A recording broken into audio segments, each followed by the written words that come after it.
میخوام تو 2 دقیقه رسیپی این کوکی خوشمزه رو بگم. بودو بریم.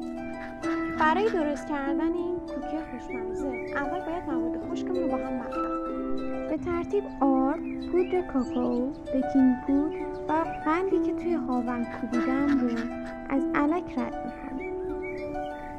بعد از الک کردن اضافه های الک رو دور می‌ریزیم و حالا به این موادمون نمک رو اضافه می‌کنیم.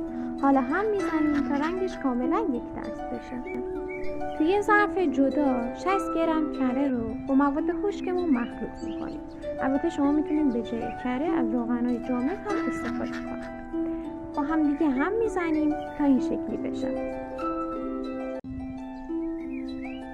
مجدد توی ظرف دیگه تخم مرغ و وانیلمون رو هم می‌زنیم تا تخم مرغ از اون حالت لختی در بیاد.